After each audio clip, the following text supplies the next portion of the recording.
Hello and welcome back everybody, it's time for yet another My Hero Academia review, and today I'm gonna talk about chapter 166. In this chapter, the first thing that I want to talk about is Cammy, because Cammy's quirk was of course revealed to us. We learned that her quirk is glamour, and what it does is basically it creates illusions, but it's not her quirk itself that intrigues me. It's the fact that she mentioned something about her quirk that I really haven't heard of in My Hero Academia before. I mean, I'm sure this is the case with some other quirks, but it hasn't really been stated openly, I think. And that was that she said she could use her quirk with moderation, because if she abuses her quirk, it becomes forbidden. I guess she means legally, like there are certain legal limits with her quirk, because when you think about it, illusions are quite something, right? You can do a lot of things with illusions. Even in this chapter, we saw how she was making illusions of people like Todoroki. And we also saw how she made what I think is an aurora borealis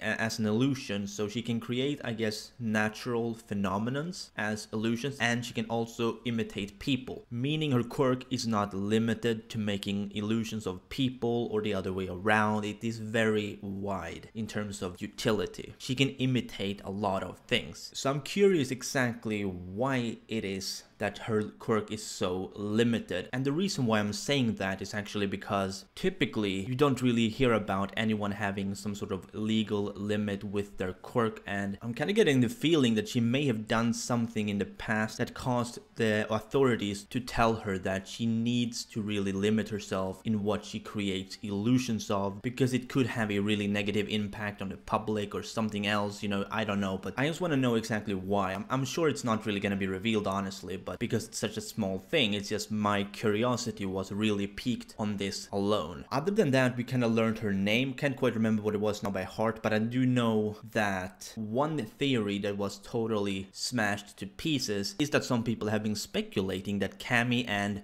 Toga were related, and we do now know that they don't share the last name or anything like that, meaning they're most likely not related at all. And I'm really happy about that, because I really did not want them to be siblings or even related in any sort of way. I think that would have been kind of bullshit, honestly, especially given how much of an impact Cammy's original disappearance had. You know, it would have made it very weak in my opinion. Next thing that I think we need to talk about is of course this sort of center of the chapter, which was how they handled the children. And this is something that I think I kind of saw coming. Like, it wasn't really that big of a surprise. Can't say I predicted it, but you know, it wasn't a surprise, if you know what I mean. We see how the children, you know, they want to demonstrate their quirks against Bakugo, against Todoroki, against Cammy, against Inasa, but obviously Todoroki and everybody else, they don't really want to counterattack, because you know, the children, they're not supposed to be hurting children. This is a hero licensed exam that would be going against what they're trying to achieve. So I think seeing how Todoroki and Inasa in particular, and Cammy to be honest, they were using their quirk in a way where the children would be mesmerized and sort of starstruck of it. Like we see how Todoroki creates this big slide from his eyes, and Inasa, he makes some children fly in the air with his wind quirk. Then we have Cammy, like I said, she made some kind of an aurora borealis in the sky, you know, northern lights. And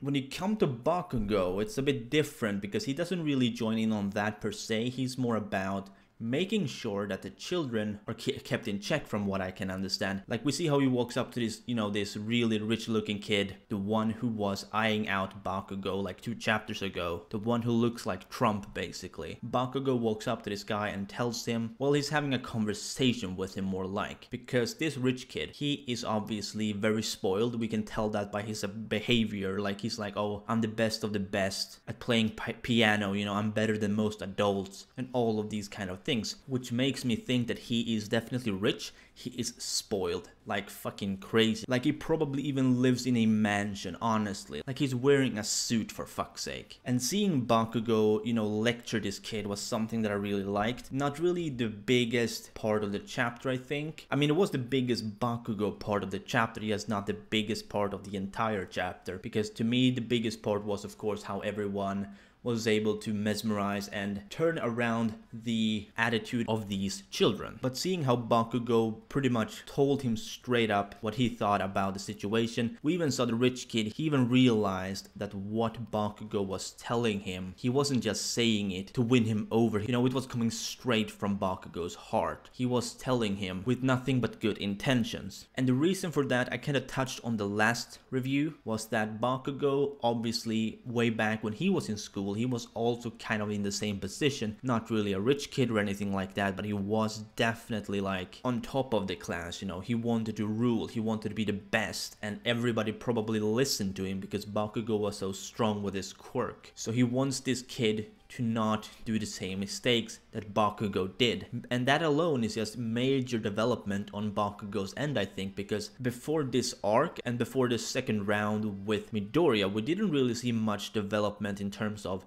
Bakugo as a hero and Bakugo as a person. I mean, yes, we had this thing with Shigaraki and Bakugo, but that wasn't really development. It was just giving us more insight on what Bakugo was like, because Bakugo was always leaning towards the hero's side. We just couldn't really tell that up until that point. But in this chapter we get more, you know, development. We see how Bakugo is starting to change. We see how he might actually realize how his old ways may not have been the best way to go about things now that he actually reflects on it. Because he wants to get this hero license exam. I mean, like I said, he wants to become a hero. So obviously he's gonna want this license exam so he can develop and progress as a hero, especially as a student, because eventually once, you know, they get to the second year and third year, they're gonna need, I mean, most people get their hero license exam in the second year, I think. Like for instance, Kami is a second year student and she's only getting her license exam now, but you know, Bakugo, he wants to be